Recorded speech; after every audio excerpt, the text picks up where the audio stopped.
다 함께 묵도 들으심으로 동전주 성결교회 2월 21일 주일날 예배 하나님 앞에 드리시겠습니다.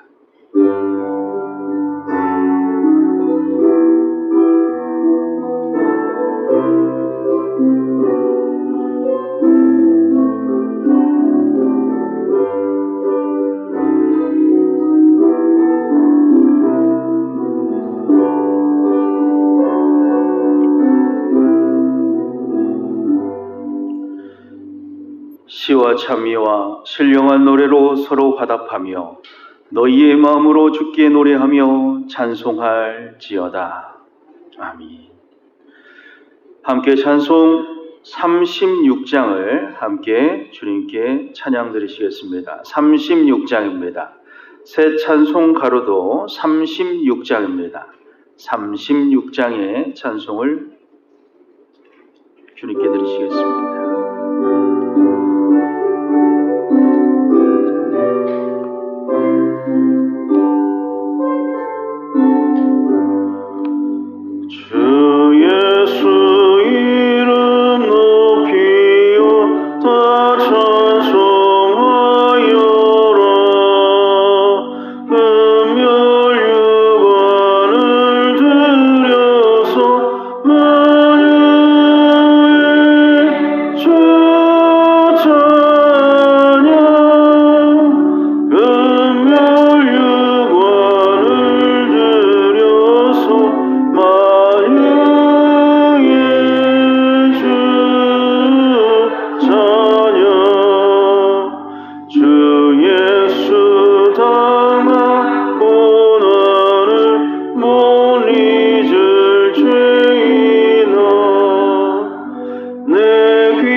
함께 보실 말씀은 다니엘 9장 27절입니다. 다니엘서 9장 27절입니다. 9장 27절입니다. 구약성경 1250면에 있습니다. 1250쪽에 있는 다니엘 9장 27절입니다.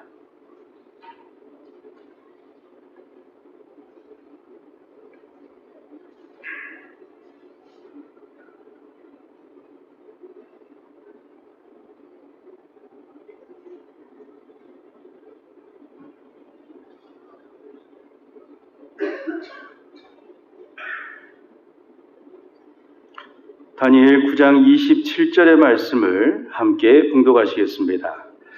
그가 장차 많은 사람으로 더불어 한 이레 동안의 언약을 굳게 정하겠고 그가 그 이레의 절반에 제사와 제물을 금지할 것이며 또 잠포하여 미운 물건이 날개를 의지하여 설 것이며 또 이미 정한 종말까지 진노가 황폐케 하는 자에게 쏟아지리라 하였느니라. 아멘. 찬송 231장 찬송하시면서 봉헌토록 하겠습니다. 231장입니다.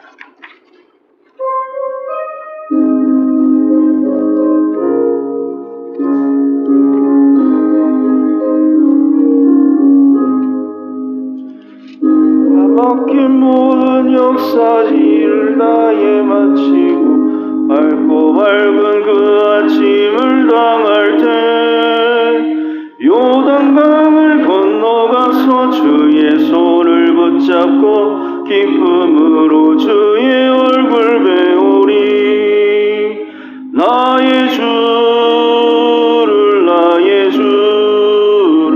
내가 그의 곁에 서서 배우며 나의 주를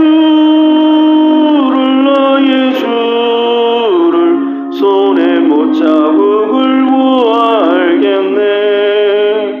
구름 타고 올라가서 주님 앞에 절하고 온유하신 그 얼굴을 배울 때 이 새 것을 예비하신 그 신사랑 고마워 나의 주께 기쁜 찬송드리니. 나의 주를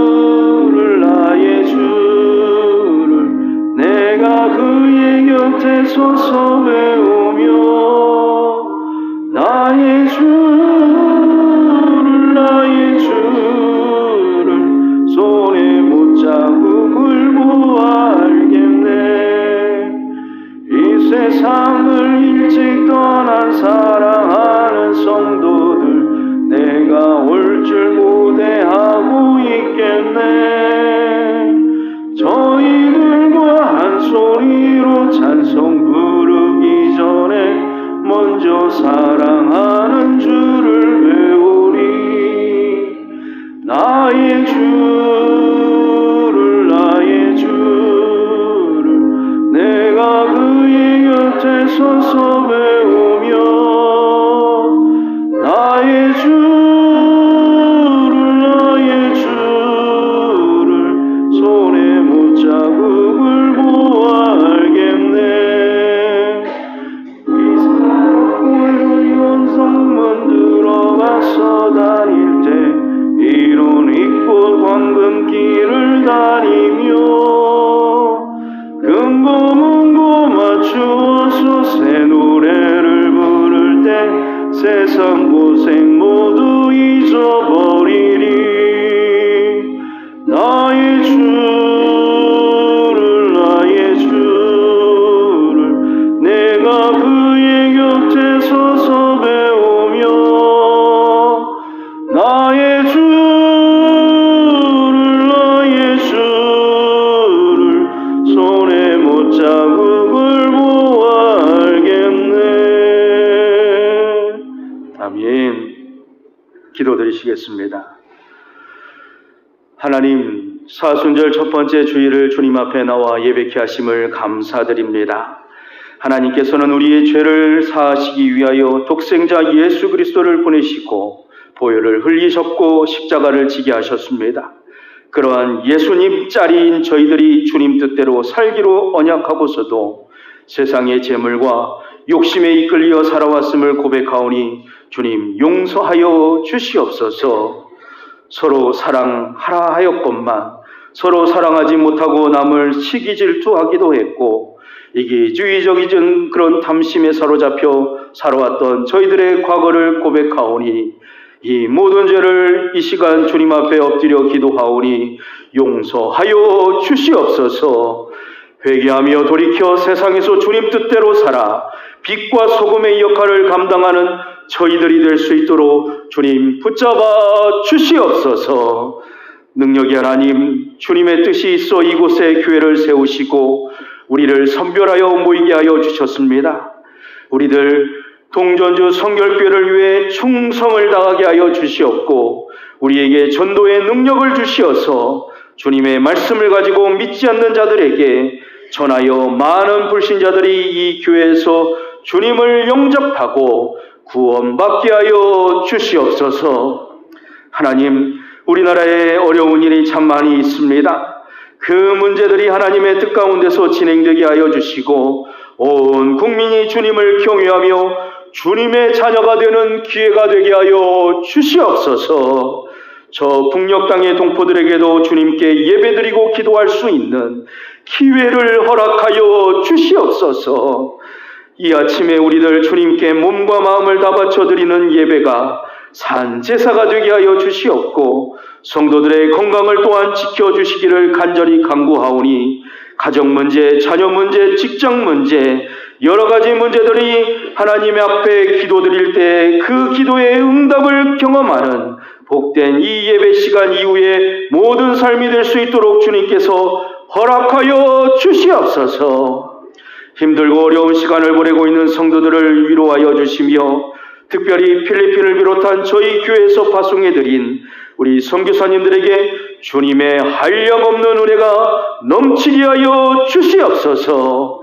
주님을 사랑하고 주님의 것 주님께 드리는 손길들을 기억하여 주시옵소서. 드리는 손길들마다 30배, 60배, 100배의 결실이 있게 하여 주시옵소서. 기도의 응답을 주시오며 계획하는 모든 일들이 주님의 뜻 안에서 성취케 하여 주시옵소서.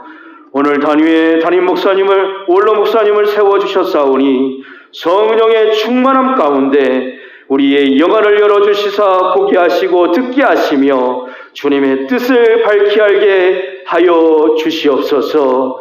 우리 원로 목사님과 사모님의 건강도 주님께서 지켜주시옵소서. 오늘도 주님께만 영광 돌려드리는 동전주 성결교회가 될 줄 믿사옵고 예수 그리스도의 이름으로 간절히 기도드립니다. 아멘. 우리 서로 인사드릴까요? 주님의 이름으로 사랑합니다. 축복합니다. 그렇게 인사드리겠습니다. 우리 주님의 이름으로 사랑합니다. 축복합니다. 우리 가정에서도 우리 식구들끼리 함께 그렇게 인사드리며 함께 예배하면 좋겠습니다. 예배 중간에 제가 깜빡 잃어버린 일이 있어서 급하게 휴대폰을 조작하면서 광고를 읽어드리면서 주보를 발송해 드렸습니다. 그래서 제가 좀 주의가 산만했었는데요. 오늘 주보를 통해서 우리 교회 소식 또 받아보셨으리라 생각합니다. 한마음으로 함께 기도하시며 우리 그렇게 예배하고 우리 교회의 모든 일반적인 그 순서들을 함께 나눴으면 좋겠습니다. 오늘도 온라인상으로 14가정이 함께 예배하고 계십니다. 우리 원선화 권사님 오늘도 그 자리를 지켜주고 계시고 우리 김성호 집사님 가정도 지켜주시고 계십니다. 우리 하경자 권사님과 우리 또 여러분들이 계십니다. 김충신 집사님, 아라라고 우리 또 메시지 취소된 뭔가 썼는데 지웠습니다. 그리고 우리 김미영 집사님도 계시고요. 그 밖에 여러분들이 함께 이 자리에서 예배하고 계십니다. 한마음 한뜻으로 예배하는 이 시간이 너무도 소중하고 감사합니다. 하나님께서 큰 영광 받아주실 줄 믿습니다. 오늘은 특별히 원로 목사님께서 말씀을 전해주시는 주일입니다. 우리 목사님께서 늘 저희 교회를 위해서 함께 사모님과 함께 기도해 주시는 그 기도 제목들을 또 우리가 잘 알고 있지 않습니까? 늘 우리 교회 부흥을 위해서 우리 성도님들의 안위를 위해서 주님께 중보하시는 우리 목사님과 사모님의 그 사역이 더욱더 주님께서 큰 영광 받으시고 응답 주시는 귀한 또 열매들이 바로 우리가 되어지고 우리 교회 될 줄로 믿습니다.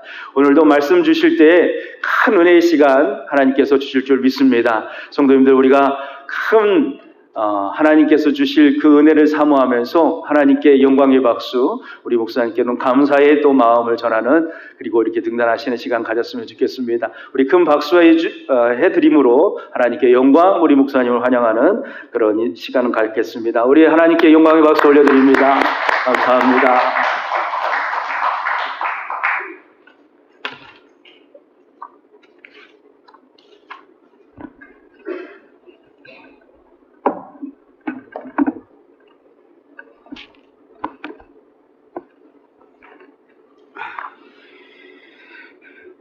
먼저 오늘 말씀은 한 일의 비밀 성도의 신앙이라고 제목을 잡았어요. 이 다니엘서를 잡는데 쉽게 얘기하면 종말의 메시지입니다. 그래서 다니엘서하고 기본적으로 마태복음 24장, 마가복음 13장, 누가복음 21장과 계시록을 틈틈이 읽으시고 또 읽으시고 기도하시면서 그래야 이 시대의 흐름을 알고 가는 겁니다. 그리고 특별히 오늘 이 본문을 선택한 것은 제가 그동안에 계시록을 목회자와 신학생들을 위해서 쭉 하다가 작년부터 코로나로 인해서 멈췄습니다. 근데 이제 주변에 그런 이제 목회자들이 질문들을 많이 해요. 그리고 지금 이렇게 가는 게 어디쯤 왔겠느냐, 징조적으로 어디쯤 됐겠습니까? 라는 질문과 지금 세계적인 것과 우리 한국적인 이 코로나 이것으로 인해서 지금 어떻게 가고 있습니까? 말씀적으로 이런 등등의 질문들을 많이 하고 있고요. 그 일례로서의 작년 12월에 어느 선교단체가 세미나를 통해서 목회자들이 많이 모였었답니다. 그 일로 인해서 코로나가 거기에서 많이 발생됐다 하는 것은 여러분들이 뉴스를 통해서 들으시리라 생각됩니다. 왜 그 단체나 여러 군데에서 하는 게 뭐냐면 한마디 핵심입니다. 코로나 백신은 666의 하나의 짐승의 표다라고 하는 의미에서 전국적으로 목회자들이 많이 모였습니다. 그리고 인해서 발생이 됐고요. 지금도 그럽니다. 그래서 우리 성도들에게도 행여나 이게 현혹되는 사람이 있지 않을까. 그래서 이 복음을 전해야 되겠다 해서 전하고요. 제가 작년에 쉬는 동안에 다니엘서를 정리를 하는 가운데에 하나님 앞에 회개한 게 있어요.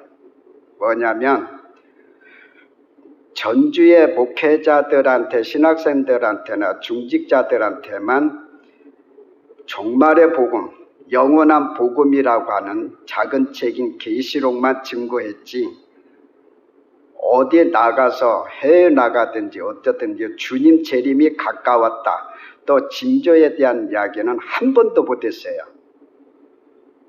또 그러한 이제 기회가 세미나가 없었습니다. 그래서 회개를 하면서 하나님 한 번만 기회를 주신다면 세계에 나가서 선교할 수 있고 세미나 인도할 때에 이런 종말의 복음을 전하겠습니다. 그랬어요. 그리고 어디를 가든지 국내에서도 가급적이면 이런 종말의 복음을 전해서 깨우쳐가지고 마라나다 신앙, 주 재림을 고대할 수 있는 일을 하겠습니다라고 회개 기도를 했습니다. 그래서 이제 오늘 이런 말씀들을 증거하면서 아마 이것은 들어야 될 복음입니다. 들어야 할 복음이기 때문에 천천히 증거하면서 좀 어려울 것입니다. 처음 듣는 분들은 어려울 것이고요. 아마 우리 교회 성도들도 이 다니엘서에 있는 말씀은 별로 안 들었을 겁니다. 그래서 어려울 것이지만은 또 이런 종말의 복음은 어려울 수밖에 없어요. 왜? 이런 받은 자들이 다 크게 울었습니다. 무슨 말이냐면 기도를 강력하게 하면서 울면서 달라고 이렇게 했습니다. 다니엘도 그랬고 사도 요한도 그랬어요. 그렇기 때문에 그냥 듣는다는 게 아니죠. 오늘 말씀 듣고 지금 이 시대에 우리가 시대의 흐름에서 어떻게 신앙생활을 해야 될 것인가 하는 것을 여러분들이 잘 깨달으시고 이 상태 가지고는 주님 맞이할 신부가 될 수 있겠는가? 그런 각성하는 은혜로운 시간 되시기를 바랍니다. 할렐루야. 기도합니다. 살아계셔서 역사하신 하나님 아버지여, 시대적으로 보나 징조적으로 보나 말씀으로 보나 이 세상의 끝이 다가옴을 저희들은 깨닫습니다. 그리고 주 재림하실 날이 가까웠음을 저희들은 깨닫습니다. 하나님 아버지, 우리들에게 힘을 주시고 능력 주시고 강인한 믿음 주셔서 여호와께로 돌아오라고 외치셨던 말씀대로 여호와께 한 발자국이라도 그 자리에서 머문 곳에서 돌아올 수 있는 귀한 주의 백성들 되게 하여 주옵소서. 주님 오실 때에 양과 염소를 가르시고 죽정이와 곡식을 가르시고 슬기로운 5처녀와 미련한 5처녀가 구분되어 있음을 저희들은 깨닫사오니 우리가 주님 편에 그리고 양 같은 성도, 알곡과 곡식 같은 성도가 되도록 생명 바치는 믿음 생활, 예배 생활이 되게 하여 주옵소서. 오늘도 이 말씀 증거할 때에 온 백성들이 깨닫고 더더욱더 각성하는 기도의 용사, 성령의 기름 부음으로 사모할 수 있는 강력한 시간 되게 하여 주옵소서. 예수님 이름으로 감사 기도드리옵나이다. 아멘. 말씀이 좀 길어질는지 모르겠습니다. 천천히 하니까요. 다니엘서 9장 27절 한 이대의 비밀과 성도의 신앙이라고 하는 제목으로 은혜를 나누고자 합니다. 오늘날 사람들은 이 세상을 사는 동안 남녀노소 빈부귀천 없이 누구나 환난을 당하게 됩니다. 이에 세상 사람들이나 그리고 종교가들은 환난의 원인을 규명하여 환난을 대비하거나 피할 수 있는 방법을 찾고 있습니다. 예를 들면 어떤 사람들이 큰 불행이나 고통 가운데 빠지면 그 불행의 원인 제공자는 당사자라고 합니다. 또는 토속적인 비신적인 민간신앙을 가진 자들은 환난의 원인을 귀신들에 의한 것으로 본다고 합니다. 이렇게 말하는 환난은 단면적인 인간 육체에 대한 것으로 말합니다. 하지만 우리가 말하고 있는 큰 환난은 우주적이며 신앙과 영혼까지 말하고 있습니다. 사랑하는 성도 여러분, 큰 환난에 대해서는 어떤 종교의 책에서도 말한 적이 없습니다. 오직 기독교의 성경에서만 대환난, 큰 환난에 대해서 자세히 가르쳐 주셨습니다. 그러므로 성경을 모르면 이 세상 지구의 사람들이 어떤 무서운 환난을 당하는지 또는 큰 환난이 어떻게 나는지의 비밀을 알 수 없습니다. 성경에서의 환난은 일반적으로 죄와 상관없이 하나님께서 자기 백성을 연단하시기 위한 것이지만 그리고 죄에 대한 징계로 주어지는 것입니다. 그러나 마지막 날에 임할 큰 환난은 성도들의 참 성도냐 거짓 성도냐에 구분하는 것이고 재림신앙으로 무장하여 깨어 기도하여서 깨끗한 신부 단장한 사람이냐 아니냐 구분하는 일입니다. 마라나다 아멘 주 예수여 오시옵소서. 재림신앙을 무장하는 성도는 그래서 기본적으로 마태복음 24장의 3절부터와 마가복음 13장 3절부터 누가복음 21장 7절에서 있는 말씀들을 깊이 생각하고 읽어야 되며 은혜를 받아야 되는 것입니다. 여기에 보면 처음 시작하는 말씀들에 보면 공통점이 나옵니다.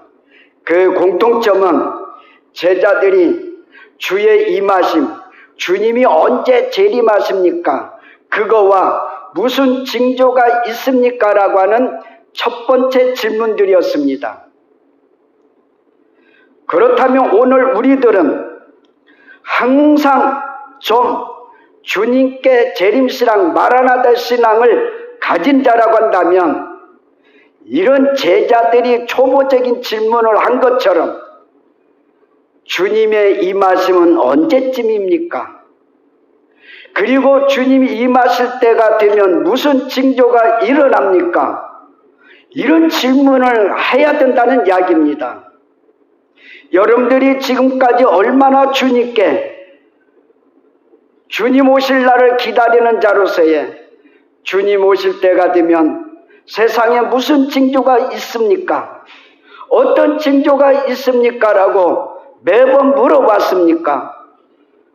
오늘부터라도 못 물어봤으면 오늘부터라도 주님의 임하심과 그리고 주님이 오실 때에 무슨 징조가 있습니까? 라는 질문을 많이 기도 가운데 하시기를 주의 이름으로 축원합니다. 할렐루야. 오늘 다니엘서 9장 27절은 한 일의 비밀입니다. 다소 어렵더라도 이 시대의 한 일의 비밀을 들어야 됩니다. 비밀을 깨달아야 종말이 다가오는 것을 알고 정신 차리며 깨어 성령의 기름 준비합니다. 다니엘이 받은 하늘의 신령한 비밀은 큰 틀에서는 70일의 비밀이었습니다. 이 70일에 관해서는 앞서 다니엘서 9장 24절에서 말씀하고 있습니다. 여기서 우리는 깨달아야 할 것은 다니엘이 크고 크신 70일의 비밀을 어떻게 받았느냐 하는 것입니다. 그냥 하늘에서 뚝 떨어지는 소리 아니었습니다. 다니엘서 9장 2절에서 19절까지 있는 말씀을 보면 다니엘은 크게 두 가지로 하나님께 영적 모습을 보여드렸습니다. 그게 하나가 뭐였을까요? 2절에 보니까 서책을 읽다가 비밀을 깨달았다 그랬습니다. 다시 말하면 성경을 읽다가 구체적으로 얘기하면 예레미야서 25장과 29장을 읽다가 비밀을 깨달았다는 이야기입니다. 그렇기 때문에 우리는 계시록 1장 3절에 있는 대로 이 예언의 말씀을 읽는 자와 듣는 자와 지키는 자들이 복이 있느니라 그랬습니다. 때가 가까울 때에 이 예언의 말씀 계시록을 얘기하는 겁니다. 또는 전반적인 성경을 읽는 자들이 복이 있다는 이야기입니다. 두 번째 그가 큰 비밀을 받은 동기는 3절에서 19절까지 있는 말씀입니다. 간단히 얘기하면 3절이 중요했습니다. 다니엘이 하나님 앞에 기도와 간구하기를 결심했다 그랬습니다. 우리는 기도하는 사람이 되어야 됩니다. 기도하되 그냥 시간에 맞춰서 그냥 어떤 틀에 맞춰서 기도하는 게 아니라 나 스스로가 하나님 앞에 무릎을 꿇어서 나는 기도로 살아야 된다. 간구로 살아야 된다. 간구라는 말은 간이 저리도록 기도한다는 이야기입니다.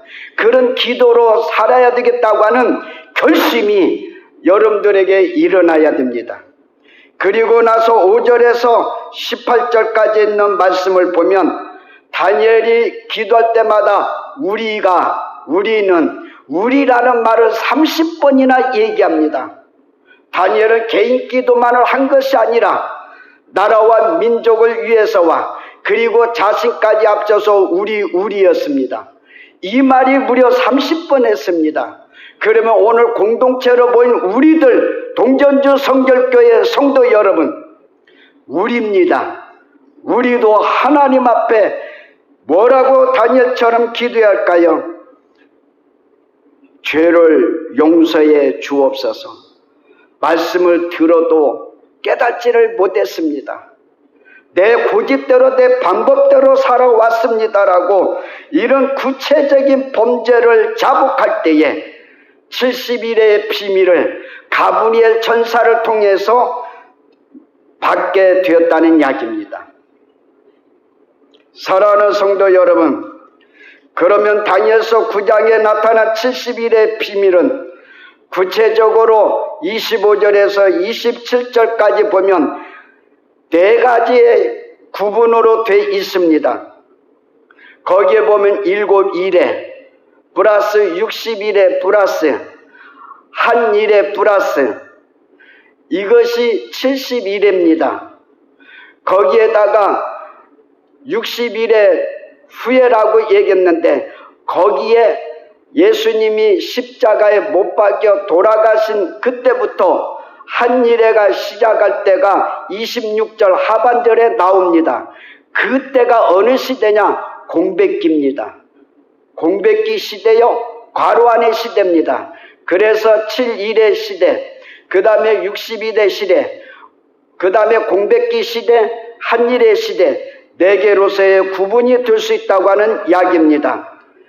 이 중에 7일에와 60일에는 이미 성취되었습니다. 그리고 한 일에는 장차 이루어질 예언이기 때문에 아직 이루어지지 않았다고 보는 것입니다. 여기 한 일회를 지나온 성경의 역사로 보느냐, 아니면 성경의 역사를 비춰보면서 장차 다가올 큰 환란으로 보느냐인 것입니다. 어느 관점으로 보느냐에 따라서 한 일회가 풀어진다고 하는 이야기입니다. 저는 성경의 역사로만 보는 것이 아니라 성경의 역사를 비춰보면서 앞으로 다가올 큰 환란으로 보는 것을 한 일회로 봅니다. 27절의 한 일회는 지금 일상생활에서 느끼는 조금 겪는 삶의 고통이나 질병, 어려운 사건을 말하는 것이 아니라 장차 우리가 느끼지 못할 큰 환란을 말씀해주고 있습니다.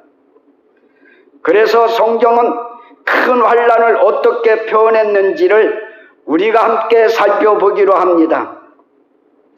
큰 환란을 어떻게 표현했는지 다니엘서 12장 1절에 보면 개국 이래로 그때까지 없던 환란이라 그랬습니다.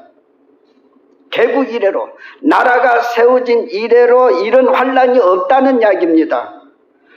그 다음에 요엘서 2장 2절에 하반절에 보면 자고 이래로 없었고 이후 세세에 없으리로다 그랬습니다. 자고 이래로 이런 환란이 없다 이 말입니다. 그 다음에 신약의 마태복음 24장 21절에 와서는 그때에 큰 환란이 있겠습니다.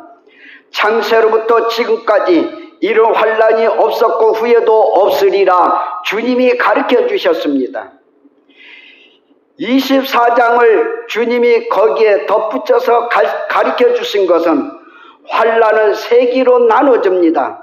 그러니까 환란의 시작, 그 다음에 중간, 그 다음에 환란 끝을 얘기해 주고 있습니다. 환란의 시작은 마태복음 24장 8절을 보면 이런 지진과 거짓 선지자 기근이 일어난다 등등 얘기하면서 8절에 가서 이것이 재난 환란의 시작이니라 그랬습니다. 그 다음에 중간, 환란의 중간을 어떻게 표현했을까? 21절에 창세로부터 지금까지 이런 환란이 없다고 하는 것을 환란의 중간입니다. 그 다음에 환란의 끝은 어디에서 얘기해 줬느냐? 24장 29절에 보면 환란 후에 그랬습니다. 환란 후에라는 것은 환란 끝입니다. 이렇게 자세하게 주님은 환란에 대해서, 대환란에 대해서 얘기하고 있었습니다. 그러면 오늘 27절의 말씀 우리가 함께 나누면서 은혜를 받고 시대를 분별하며 주의 재림을 간절히 소망하는 저와 여러분이 되기를 소망하고 바랍니다. 첫 번째로 장차 나타날 그가 누구이며 누구와 언약하는지를 생각해 보고자 합니다. 27절의 시작의 말씀을 보면 그가라는 말이 나옵니다. 그가라는 말은 27절 한 절에서만 2번 나옵니다. 그가에 대해서, 그 사람에 대해서를 학자들은 도로 이렇게 해석하고 있습니다. 다니엘서 11장에 나오는 안티오쿠스 에피파네스라고 하는 사람을 지칭한다 그럽니다. 왜 이 사람으로 지칭하느냐? 물론 11장에 보면 그런 행동을 취한 사람이지만 수많은 유대인들을 대량 학살한 자입니다. 그리고 안식일을 지키는 일, 그리고 할례, 세례의식이죠. 그 다음에 부정한 음식을 금지하는 유대인의 관습을 지키는 자는 모두 잡아다가 사형을 시키는 잔인한 북방의 수리아 왕이었습니다. 이러기 때문에 잔인한 사람이기 때문에 유대인들을 대량 학살했기 때문에 학자들이 보는 관점은 그가는 역시 안티오쿠스 에피파네스다 그렇게 얘기합니다. 그 다음에 어떤 학자는 로마의 황제 디도라고 합니다. 디도는 AD 주후 70년에 예루살렘을 점령하고 유대인을 참혹하게 박해한 사람입니다.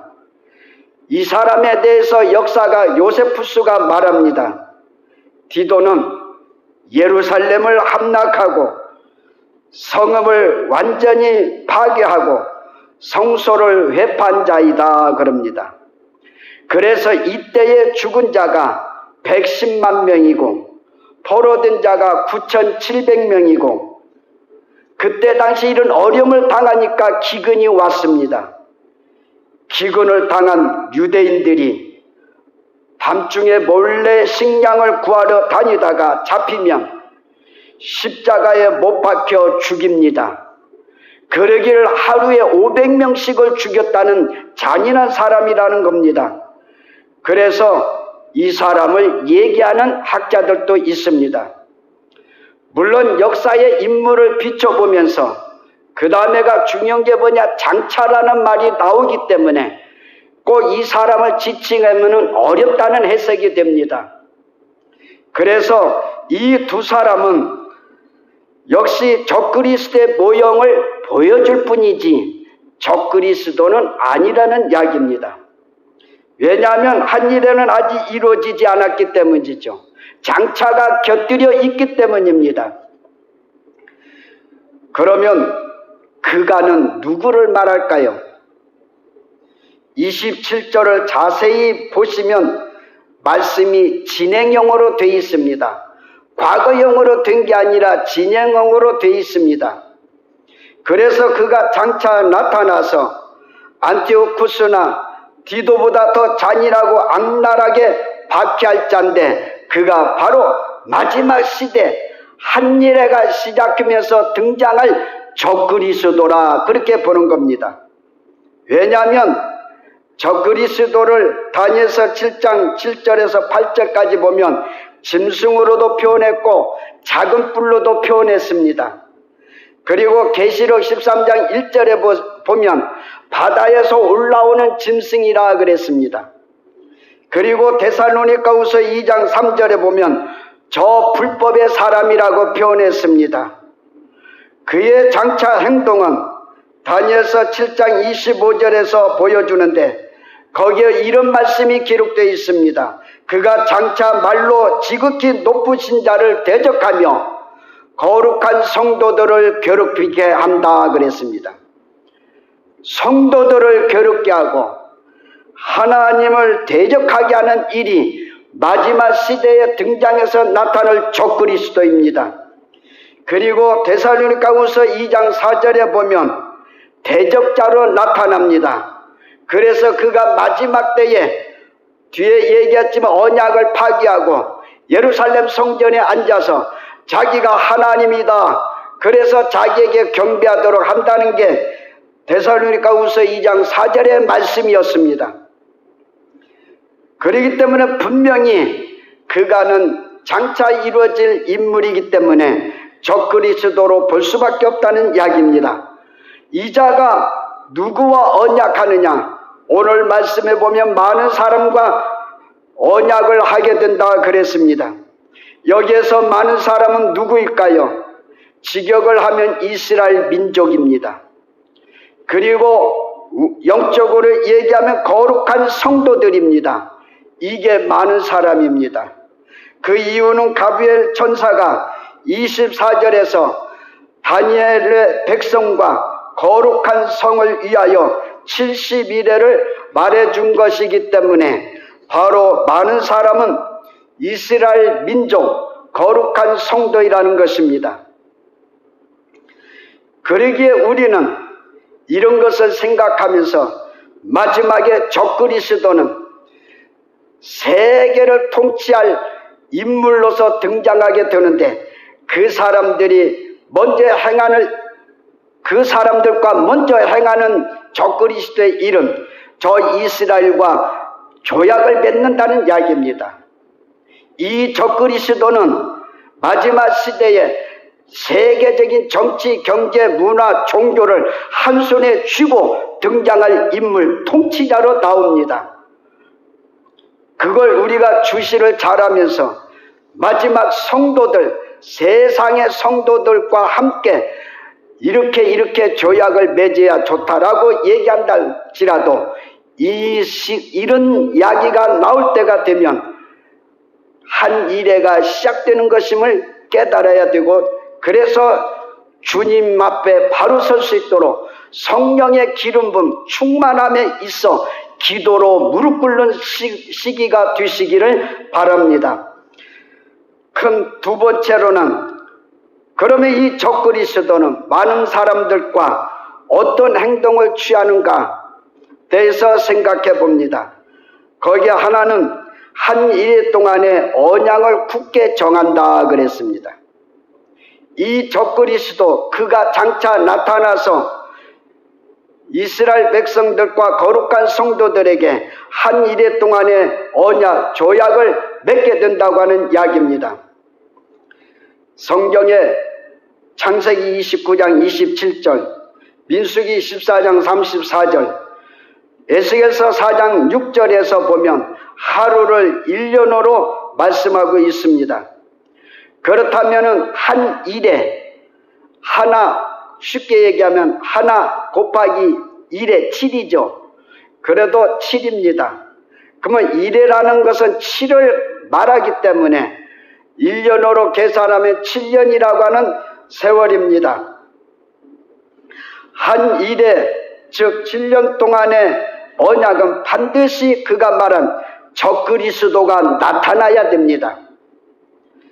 그리고 또 누가 나타나야 되냐? 요한계시록 11장에 나타나는 두 증인이 나타나야 됩니다.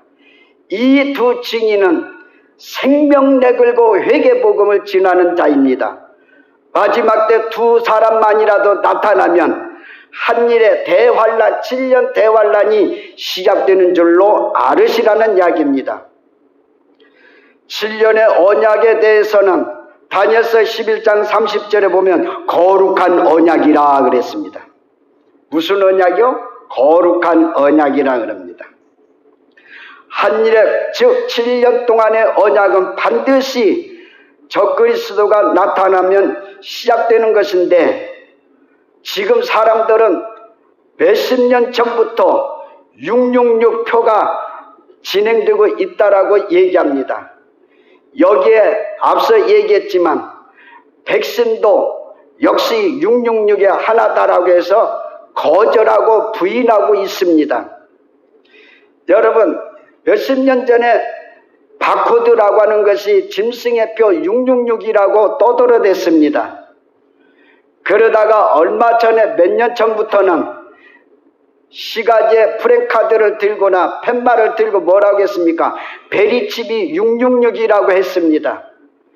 이게 다 지나갔습니다. 이 세대주의자들의 흐름의 표현입니다. 그 다음에 지금 뭐예요? 코로나 백신 주사액이 이것이 666이다라고 얘기합니다. 아닙니다. 정신 차려야 됩니다. 666 짐승의 표가 일어날 때는 반드시 적그리스도가 나타나서 계시록 13장 11절부터 얘기한 대로 거짓 선지자에게 위임을 합니다. 마지막 시대 거짓 선지자는 어떤 능력을 행하면서 적그리스도의 꼬북 노릇을 하는 줄 압니까? 하늘의 별을 떨어뜨리는 능력을 행사합니다. 그렇기 때문에 신자들이 말씀에 서지 않으면 다 대단한 능력 행하는, 쉬운 얘기로 얘기하면 목사님이네, 부흥 강사네. 그러면 그 사람들의 얘기한 대로 무조건 다 따라가게 돼 있다는 이야기입니다. 그때에 시행하는 일이 뭡니까? 마지막 때에 666 표를 찍게 하는 일을 거짓 선지자가 행하게 됩니다. 근데 아직 이런 현시적인 역사, 일들은 나타나지 않았기 때문에 여러분들 현혹되지 말고 지금 깨어서 기도하고 성령의 기름 부음으로 무장할 수 있도록 하나님 앞에 부르짖는 믿음만 준비하시고 단장하시기를 바랍니다. 할렐루야.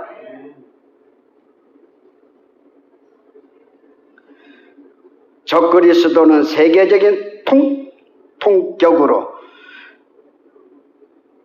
등장하여서 이스라엘과 평화조약을 맺는데, 이때가 우리는 다시 한번 깨달아야 할 것은 역시 7년 대환란 시작이다.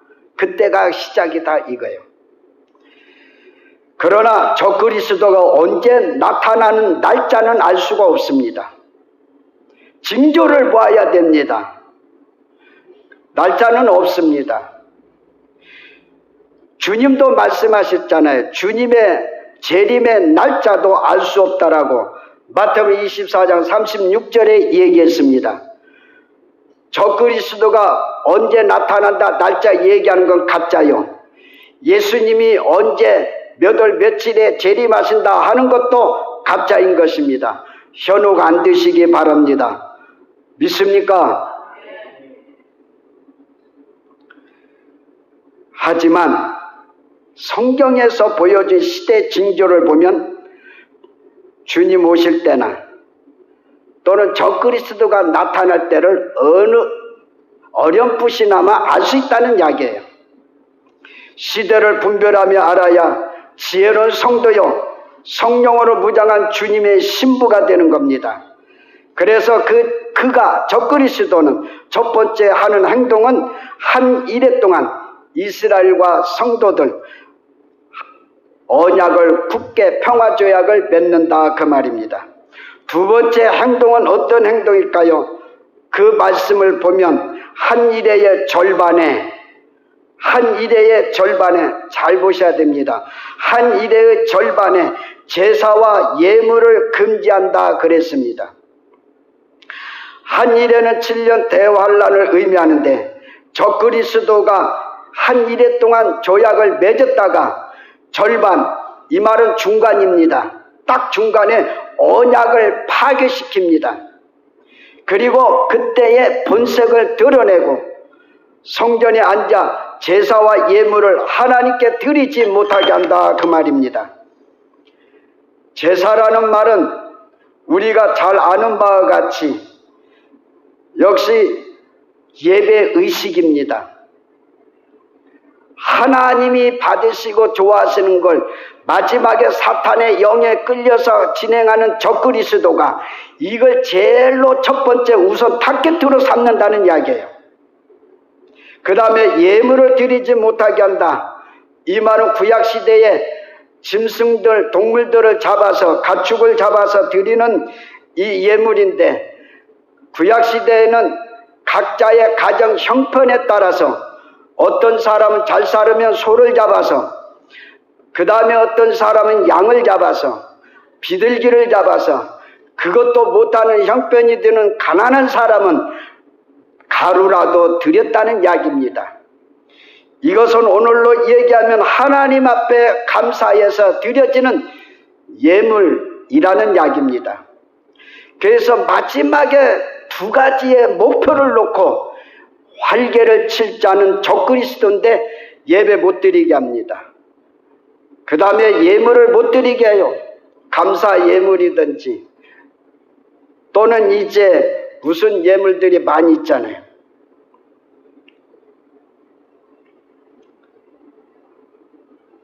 적그리스도는 본격적인 활동하는 때가 절반인데 이것이 바로 후 3년입니다. 7년을 나눠보세요. 절반이라고 하면 어떻게 됩니까? 연으로 얘기하면 3년 6개월, 3년 6개월씩입니다. 이게 합치면 7년이 되고요. 이것을 개월수로 얘기하면 42개월입니다. 그래서 42개월이라는 말이 다니엘서도 나오고 그럽니다. 그 다음에 이제 이것을 날짜로 얘기하면 1260일입니다. 계시록 12장에서 1260일이라는 말이 나옵니다. 이건 다 똑같은 이제 의미입니다. 이때부터 이자가 후 3년 반에 나타나가지고 하나님만을 대적하고 성도들을 괴롭히며 자기를 우상화시킵니다. 그래서 섬기도록 맹렬하게 핍박을 가하는 겁니다. 후 3년 반은 짐승정치, 곧 적그리스도에 통치하는 시대입니다. 사랑하는 성도 여러분, 저는요 몇 년 전에 신일에 관여한 한국 기독교의 목회자들에 관한 것을 연구해가지고 그리고 성결신문에 한번 낸 적이 있었습니다. 죄송한 얘기지만 우리는 순교하는 교단의 하나였지만 내노라고 하는 유명한 분들이 신일파에 속해서 신사참배에 참여했다는 겁니다. 물론 타교단에도 유명한 분들이 참여를 했습니다. 그때 뭐 했습니까? 천황을 숭배하는 거예요. 그 시간이 되면 있는 곳에서 먼저 천황을 숭배하고 예배드려라 이겁니다. 이때가 바로 몇십 년 전이 일제시대였습니다. 여러분 지금 시대를 잘 구별하셔야 됩니다. 이 코로나 이것 때문에 여러분들이 예배에 우리 목사님은 광고하는 입장에서 그렇게 하시지만 여러분들의 예배 1시간 드리는 일에 이 코로나가 문제가 아닙니다. 앞으로는 코로나보다 점차적으로 더 센 것이 오지 않는다는 거예요. 왜? 이미 이제 때가 가까이 와 있다는 이야기입니다. 그래서 누가복음 21장에 거기에 종말에 대한 이야기를 쭉 하다가 마태복음이나 마가복음에 없는 말씀 두 가지가 첨부되어 있어요. 누가복음 21장에. 거기에 두 가지가 뭔 줄 압니까? 하나는 온역이라 그랬습니다. 이건 무서운 전염병입니다. 의학적으로 해결할 수 없는 전염병이에요. 그 다음 뭐냐? 무서운 일이 나타나리라. 이거 원문은 쉽게 얘기하면 테러입니다. 테러의 사건들이 일어나리라는 거예요. 그런 걸 보면서 우리는 왜 지금 이것 때문에 여러분들이 무서워하면서 죄송한 얘기지만 안방에만 있냐 이 말이에요. 참 한국교회 신자들 참 여리기가 한이 없어요.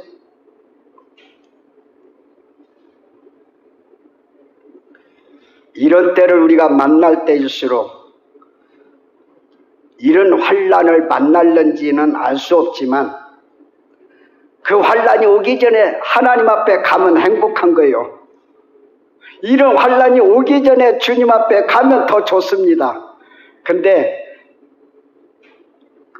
혹시 오래오래 사시다가 만나면 우리가 준비하고 깨닫자는 거예요. 하나님이 우리의 생명을 취하시는 그날까지 예배와 예물 드리는 희생의 생활을 잘 하시고요. 그리고 성령 충만하도록 기도하시고요.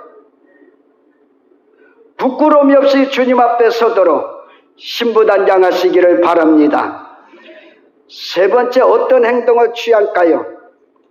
그가 잠포하여서, 그가라는 말 여기 두 번째 나옵니다. 저 그리스도가 잠포해서 악랄한 사람이다 이거죠. 미운 물건이 날개를 의지하여 설 것이다 그랬어요.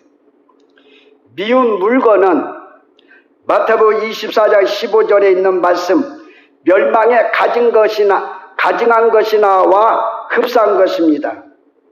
한마디로 미운 물건은 뭐냐? 우상입니다. 그리고 날개는 뭘 상징합니까? 권세입니다. 그럼 뭡니까? 미운 물건은 역시 날개, 이거 합치면 뭐냐? 우상의 세력을 얘기한다는 이야기요. 우상의 권세를 얘기한다는 겁니다. 마지막 시대 한 일에 동안 적그리스도가 세울 권세, 세력의 신을 얘기합니다. 마치 다니엘서 2장부터 나타나는 느부갓네살이 세운 큰 신상보다도 더 엄청난 세력을 과시할 때가 바로 이때라는 이야기입니다. 적그리스도를 우상화시키고 떠받칠 자는 누구냐? 거짓 선지자들입니다.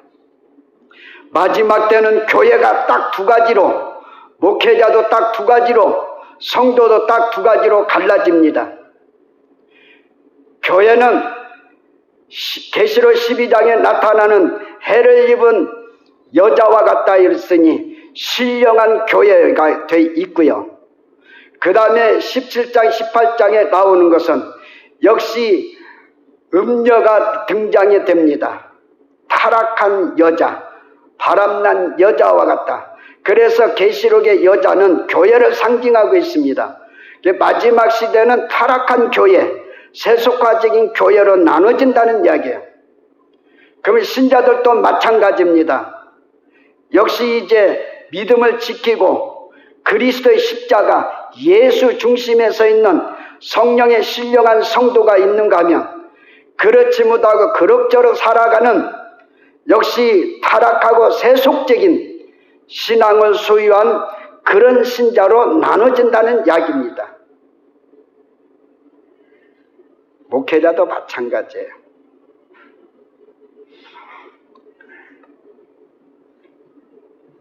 그렇기 때문에 우리는 어느 진리에 서서 마지막 때를 준비하느냐가 중요하다는 이야기입니다.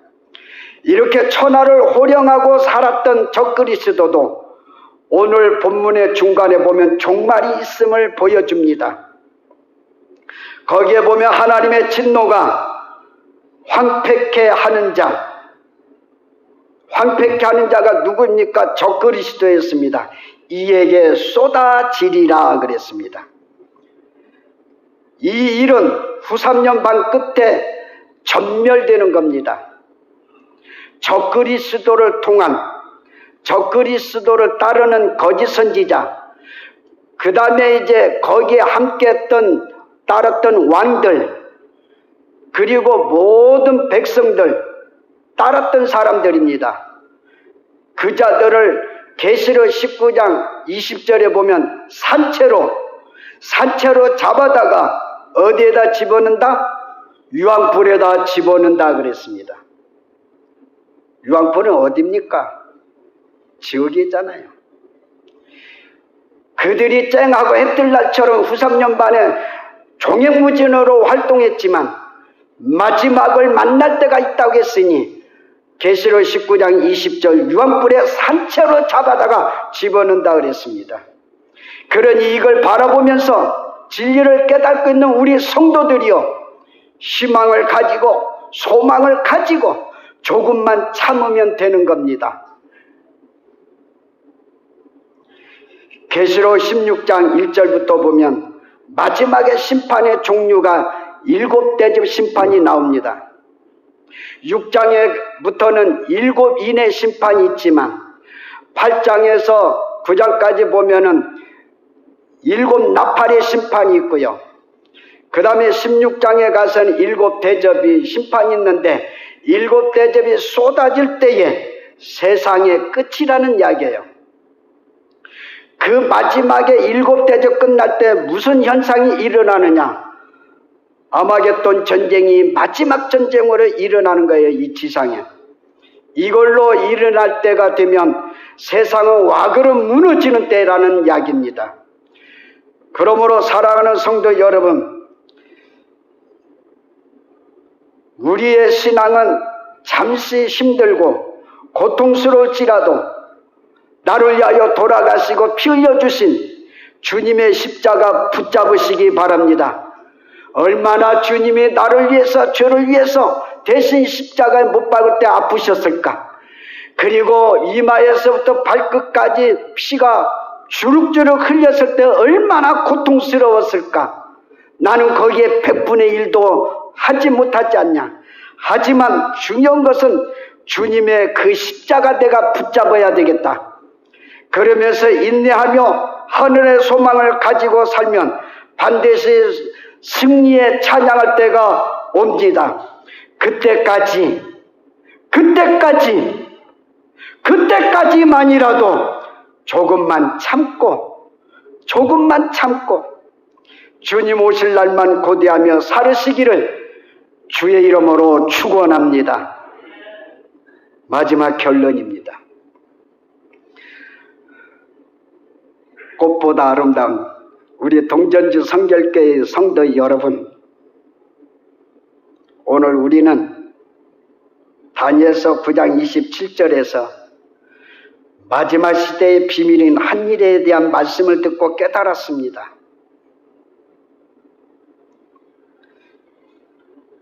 한쪽 귀로 흘려놓지 마시고요. 머리와 마음에 새기시기 바랍니다. 마지막 시대는 이제 한일에인 7년 큰 환란만이 남았습니다.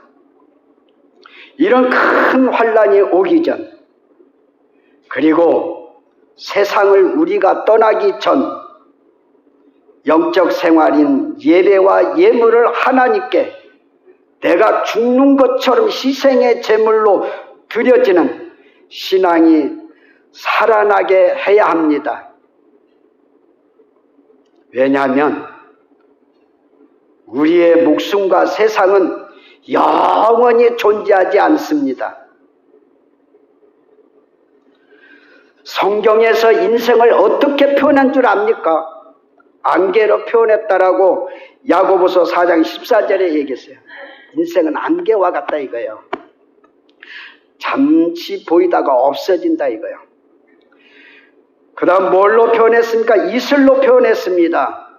호세아서 13장 3절에 이슬입니다. 아침에 해가 뜨면 다 사라지는 것처럼 인생이 그런 존재라는 이야기예요.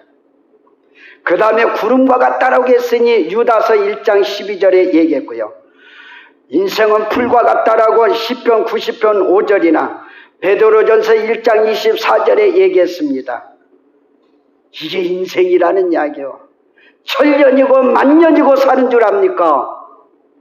이 세상이 천년이고 몇 년이고 억만년이고 있는 줄 압니까? 정신 차리세요. 깨달으세요. 그런데 영원히 존재할 것은 하나 있습니다. 뭐냐? 베드로전서 1장 25절에 보니까 주의 말씀은 세세토록 있도다 그랬어요. 하나님 말씀만 영원한 겁니다. 할렐루야.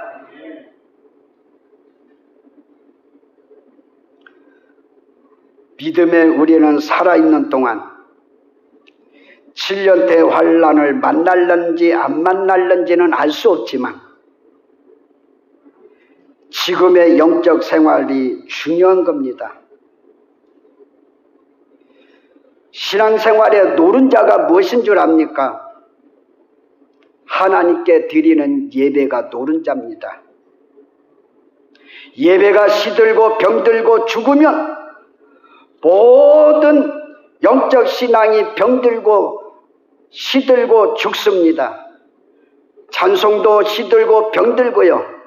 기도도 시들고 병들고요. 감사도 시들고 병들고요. 충성도 시들고 병들고요. 전도도 시들고 병들어버리고 마지막에는 껍질만 남는 그러한 바리새인과 같은 사람으로 남습니다. 예배가 살아나는 길은 내 힘으로 되는 게 아니라 히브리서 10장 25절의 말씀 붙잡아야 됩니다. 예배 살아나는 길이 이것밖에 없어요. 거기에 뭐라고 기록되어 있습니까? 잘 보세요. 모이기를 패하는 어떤 사람들의 습관과 그럽니다. 그 다음에 같이 하지 말고 그랬어요. 예배 생활에 힘쓰게 하는 이런 어떤 사람들과 같이 습관하지 말고 오직 권하라는 거예요. 서로 권면하면서 그날이 가까움을 볼수록 예수님의 재림이 가까움을 볼수록 더욱 그리하자. 이 말은 모이기를 힘쓰라 그 말이에요. 여러분, 교회에서 예배를 잘 드렸다. 뭘로 알 수 있습니까? 1시간 동안 차디찬 의자를 따뜻하게 데워준 것으로 이것이 예배 잘 드렸다고 합니까? 안방에서 따뜻한 곳에서 앉아 예배 드렸다는 것이 되는 겁니까? 예배 잘 드렸다는 기본적인 잣대는 하나님의 교회에 와서 예배 드리고 날 때에 그때 증거하신 주의 종을 통해서 증거하신 말씀에 대해서 은혜 받았어야 예배를 그래도 드렸다는 이야기입니다. 이해되십니까? 하나님의 말씀을 증거하신 목사님들의 메시지를 하나도 은혜 받지 못하고 혼자 좋아가지고 감정에 취해서 나갈 때 나 오늘 예배 잘 드렸어 하는 것은 엄밀히 따지면 어불성설입니다. 지금은 영적 흐름을 파괴하는 악령들의 시대입니다. 이 악령들이 보이지 않지만 정치, 경제, 질병, 테러, 지진, 기근 등으로 진을 치고 있습니다. 그리고 성도들의 믿음을 무너뜨리게 하고 있습니다. 이에 속지 말고 베드로전서 4장 7절에 있는 대로 만물의 마지막이 가까웠으니 그러므로 정신 차려 근신하여 깨어 기도하라고 하는 말씀입니다. 우리는 성령 충만하여 담대하게 사탄, 마귀, 귀신, 적그리스도, 거짓 선지자들을 물리치는 기도부터 뜨겁게 해야 됩니다. 사탄을 대적하시는 기도 하시라 이 말이요. 마귀를 대적하는 일을 하시라는 이야기예요. 귀신들을 대적하는 기도를 하라는 이야기예요. 지금부터. 아이고 목사님, 그럼 사탄 마귀들이 해코자 하면 어찐데요? 그 사람들에 대해서는 할 말이 없습니다. 우리는 예수의 권세 가지고 하는 것이기 때문에, 예수의 이름 가지고 하기 때문에 해코자 하는 거 없어요. 그거는 미신의 신앙생활에서나 하는 것이고 해코자 한다 그런 것이지 그리스도의 사람은 그게 없습니다. 담대하게 지금부터 명령하시기를 바랍니다.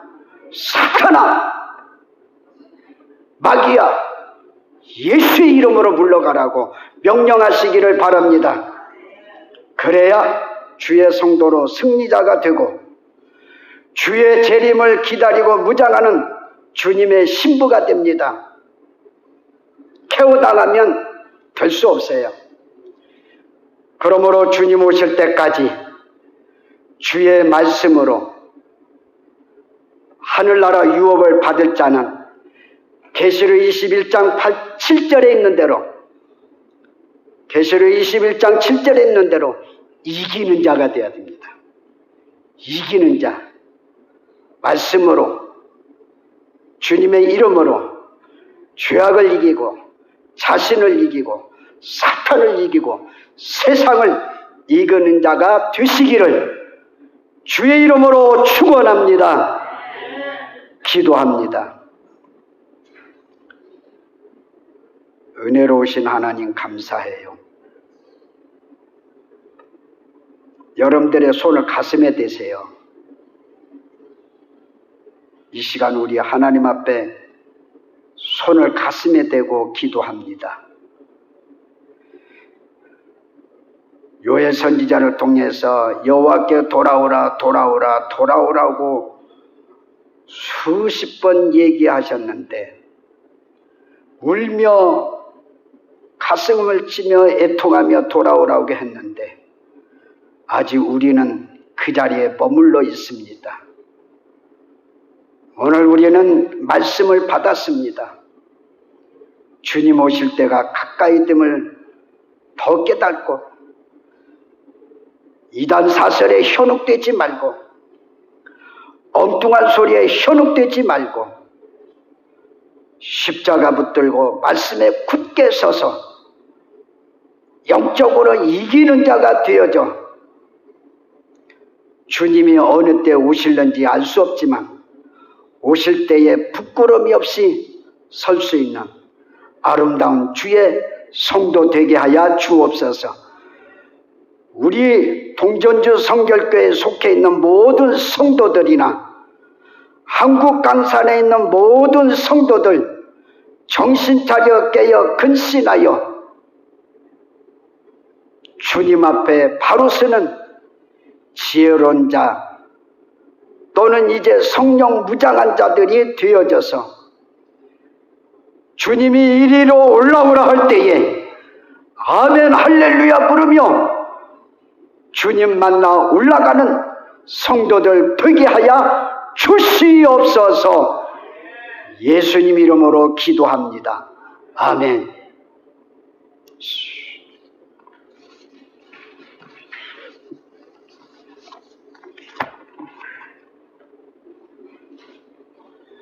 말씀에 큰 은혜 있으신 줄로 믿습니다. 우리 성도님들 일상생활을 하시면서 이단 사이비들과 그러한 여러 가지 에피소드들이 많이 계실 겁니다. 그런데 그들이 접근해 오는 것 중에 가장 키포인트가 되는 것이 무엇이냐면 기존 교인이십니까? 라고 묻습니다. 그러면 내가 교인입니다. 라고 대답을 하죠. 그러면 이런 천국 복음을 들어보셨습니까? 라고 꺼내는 메시지가 바로 요한계시록과 다니엘의 말씀, 묵시문학들입니다. 이 말씀들을 꺼낼 때 우리가 제대로 대답을 하지 못하고 또 들은 적이 없습니다 라고 대답을 하면 신나는 게 바로 사이비 이단 종교들입니다. 그리고 제대로 알지 못하는 성도들에게 그 복음을 왜곡해서 전달합니다. 그런데 우리 교회는 감사하게도 기존 교회들은 이 복음에 대해서 해석이 굉장히 애매모호하고 힘든 부분이 있습니다. 깊은 영성이 없으면 해석해낼 도리가 없습니다. 이 복음은. 그런데 이 복음이 잘못 다루면은 이단 소리를 듣기 때문에 기존 목사님들이 잘 다루지를 않습니다. 그런데 우리 목사님께서는 오랜 영성 생활 가운데 이 복음을 복음으로 전달하고 우리 성도께 먹여주시는 그 사명을 또 감당하고 계십니다. 얼마나 감사한지 모릅니다. 우리 성도님들 이 마지막 시대를 우리가 함께 살아가면서 이 복음 붙들고 또 균형 있는 영성 생활 우리 성도님들 하시길 바랍니다. 이번 사순절 한 주간도 주 안에서 이기는 자들이 다 되실 줄로 믿습니다. 우리 원로 목사님 나오셔서 축도해 주심으로 모든 예배 순서 마치겠습니다.